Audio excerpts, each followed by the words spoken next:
बात करते हैं कुछ वकला की। और कल एक वाकया पेश आया जिसके अंदर वकला ने इस्लामाबाद हाई कोर्ट पर यह हमला कर दिया। और यह हमला क्यों था, उसकी वजह यह थी कि वकला के जो चैम्बर्स थे जो गैर कानूनी तौर पर उन्होंने बनाए थे, ऐसा कहना था हुकूमत का, तो वो उन्होंने गिरा दिए।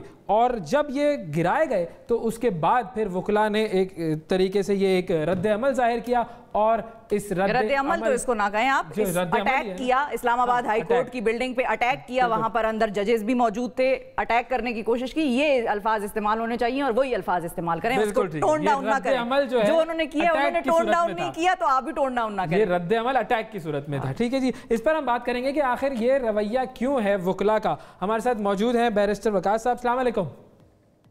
जी वालेकुम अस्सलाम। सर ये बताइए कि ये जो वकला का जो तर्ज अमल सामने आया है, जिसको अटैक भी कहा जा सकता है, जिसको रद्द अमल भी कहा जा सकता है, जिसको ये जो भी कह लें इसको आप, ये क्या था, क्यों था और ये जस्टिफाइड है या नहीं है? देखिए, किसी भी सेंस में किसी भी कम्युनिटी का मुतशद्दिद रवैया तो आइन और कानून के तहत जस्टिफाई नहीं किया जा सकता। आर्टिकल 4 है, 5 है और 25 आइन पाकिस्तान का in the legal speaking by the virtue of constitution of Pakistan, जो कि ये कहता है कि all the citizen equal without any discrimination of caste, colour, creed and status. इसका मतलब ये है कि चाहे वो वकील हो, चाहे वो जजेस हो, चाहे वो सहाफ़ी हो, तमाम के तमाम लोग जो पाकिस्तान के शहरी है उन पे कानून का इतलाक यकसा होगा। और वकला कम्युनिटी इससे बिल्कुल मुबर्रा नहीं और मुनज़्ज़ा नहीं है। लिहाजा जो कल का इकदाम था, जो बैकलैश था या रिएक्शन था वकला का, इसको अभी थोड़ी देर पहले ही जो वहाँ के जनरल सेक्रेटरी इस्लामाबाद बार के अकबर सुहेल साहब, उन्होंने भी इसको कंडेम किया है। और इसके साथ साथ जो सदर की तरफ से भी अभी दोबारा उनकी स्टेटमेंट आई है और उन्होंने भी नरम गोशा अप्लाई किया है। और मैं ये समझता हूँ कि ये मुतशद्दिद रवैये हमारी सोसाइटी में क्यों नजर आते हैं, किस पे, और एक इसका जो रूट काज है या इसकी बैकग्राउंड है वो जानना भी बड़ा जरूरी है। क्योंकि इससे पहले 1 महीना कबल जो नए चैम्बर्स वहां पे इस्लामाबाद डिस्ट्रिक्ट कोर्ट्स में बनाए गए थे, वहां पे सीडीए ने कार्रवाई की और 25-30 जितने भी चैम्बर्स वो मस्मार कर दिए गए, वो गिरा दिए गए। और उसमें बार का कोई रिएक्शन नहीं आ, चुके वो इंक्रोचमेंट थे।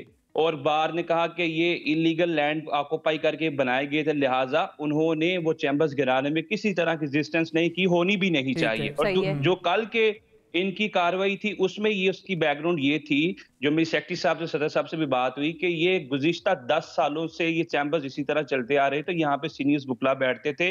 अगर सीडीए ने कार्रवाई करनी थी तो जब ये चैम्बर्स बनाए गए थे तो हमारे साथ ताउन करती और बार खुद एक्शन लेती। अच्छा, ये जरा 10 साल का मतलब क्या ये है कि वो 10 साल का मतलब क्या ये है कि वो लीगल थे या वो इलीगल थे? देखिए, 10 साल से अगर कोई शख्स वहां पे बैठा है, हमारे लॉ के अंदर एक मैक्सिमम बोला जाता है, he who स्लीप्स over his right स्लीप्स over him. ये मैं नहीं कह रहा, ये आप नहीं कह रहे, ये लॉ कहता है। अच्छा, मिसाल के एक सेकंड समझ आ गई आपका पॉइंट टेकन। मैंने घर दिया है किराए पे, 15 साल से उस घर में रह रही है एक फैमिली, और वो आखिर में मुझे कहे कि ये घर अब हमारा हो गया, हम नहीं निकलते, तो मैं क्या उसकी राइटफुल ओनर? या फिर आपका चैम्बर जो है ना, उस चैम्बर पे मैं आके बैठ जाता हूँ और 10 साल तक बैठा रहता हूँ, आप मुझे दे देंगे चैम्बर?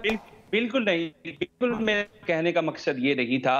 मैं जिस एंगल में बात कर रहा था, मैं आपको ये बताना चाहता हूँ कि जब कोई शख्स किसी लैंड को अगर इलीगली ऑक्युपाई करता है, द वेरी फर्स्ट डे आप उस शख्स से वो जगह हाली करवाएंगे। 2 साल, 3 साल, 10 साल एक बंदा एक चीज पे बैठा हुआ है, उसे प्रॉपर टाइम तो दिया जाए। 3 वीक से ये नेगोशिएशन चल रही थी और बार के तनाजुर में अगर ये बात देखी जाए तो बार को बिल्कुल इत्तेमाद में नहीं लिया गया। और जहां तक जजेस की बात गई, मैं समझता हूं उनके चैम्बर्स पे जो हमला किया गया इंतहाई अनफॉर्चुनेट है, काबिल अफसोस है। इस्लामाबाद के अंदर ये कंटेम्प्ट ऑफ कोर्ट, हाँ बिल्कुल कंटेम्प्ट ऑफ कोर्ट में आता है। देखिए आर्टिकल, अच्छा अब इनके साथ होगा क्या, सजा क्या होगी इनको मैक्सिमम? क्योंकि पहले भी हम बहुत सारे ऐसे वाकयात देख चुके हैं कि जब वकला ने अस्पतालों पर हमला कर दिया, बस स्कूल रह गए हैं, अनफॉर्चुनेटली या फॉर्चुनेटली बस स्कूल रह गए हैं। जगहों पर हमले किए हैं उन्होंने, और उनके साथ मुझे नहीं पता क्या हुआ, किसी वकील का लाइसेंस कैंसिल हुआ, कोई ऐसी चीज हुई हो? देखिए शिफा, जहां तक सजा की बात है, कंटेम्प्ट ऑफ कोर्ट की आर्टिकल 204 है इंडियन पाकिस्तान का, और कंटेम्प्ट ऑफ कोर्ट ऑर्डिनेंस 2003 है, और उसके अंदर जो इसकी सजा का तयन किया गया है वो 6 महीने है। लेकिन जो प्रैक्टिस में चीजें देखने को मिलती हैं, चूंकि बार और बेंच एक ही गाड़ी के 2 पहिए तस्वुर किए जाते हैं, तो लेटर ऑन उनके लिए कोई कंप्रोमाइज या कोई सुलह का रास्ता निकाल लिया जाता है और सारे मामले रफा दफा कर रही है। लेकिन एक चीज आप भी अंडरस्टैंड करें कि जो सीनियर वकला थे, मैं इस चीज पे आपके साथ एग्री करता हूँ, इसे कंडेम भी करता हूँ, बड़ा अनफॉर्चुनेट इंसिडेंट था। एट द सेम टाइम जो लोग वहां पे 8-10 सालों से बैठे थे, जिनका रोजी रोटी के सारा मामला था, क्लाइंट थी, उनके भी तो मैटर्स थे ना, उनको तो आप नेगोशिएट करें उनके साथ। तो वो उस जस्टिफाई तो नहीं करता ना कि वो जाकर जो है वो अपने ही कोर्ट को जो है वो तोड़ दें। अगर मैं अगर खुदा ना खास्ता मैं जाकर किसी अदालत पर पत्थर मारता हूं तो मेरे साथ क्या होगा? आपके साथ भी वही होगा जो वकील के साथ कंटेम्प्ट ऑफ कोर्ट के ऑर्डिनेंस के तहत आपको भी 6 महीने की सजा दी जाएगी। लेकिन वकील के साथ वो होता नहीं है, मेरे साथ वो हो जाएगा। बिल्कुल इसी तरह है, लेकिन इसके साथ तो इसका मतलब यह है कि अवाम और खवास में फर्क है। इसका मतलब यह है कि वो लोग जो कानून की पासदारी करने के लिए वहां पर बैठे हुए, फर्क है शायद उनमें और मुझ में।